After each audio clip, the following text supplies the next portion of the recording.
mewujudkan ketahanan pangan nasional yang bertumpu pada kemandirian pangan menjadi komitmen pemerintah dalam rangka pembangunan ekonomi dan pertanian domestik.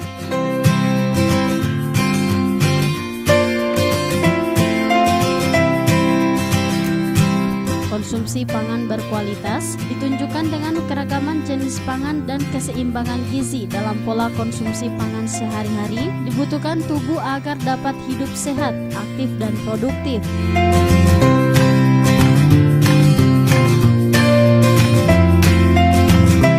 Salah satu upaya pemerintah Kota Gorontalo melalui Dinas Pangan untuk mendukung diversifikasi konsumsi pangan dengan meningkatkan pemanfaatan bahan pangan lokal seperti ketela pohon, sukun, jagung, sagu, dan umbi-umbian yang digelar melalui kegiatan pelatihan mengelola makanan berbahan baku lokal untuk menambah pengetahuan dan wawasan bagi para penjual kue tradisional dalam mengemas makanan menjadi lebih baik.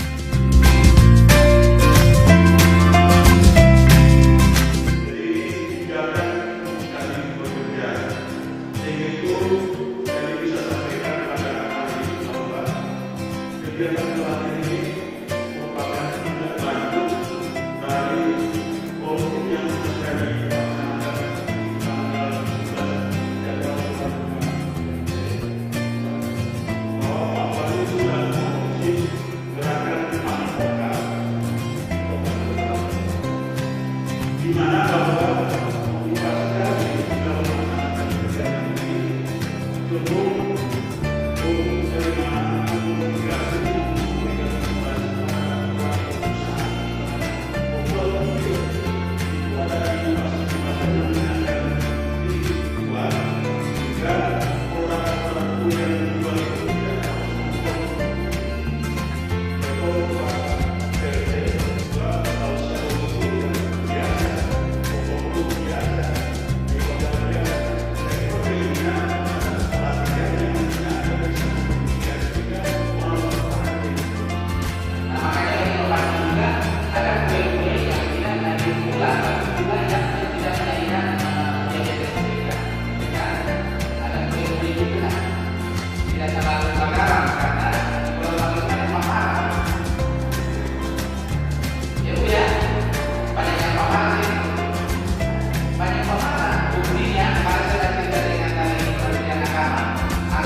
Advertorial Mimosa TV.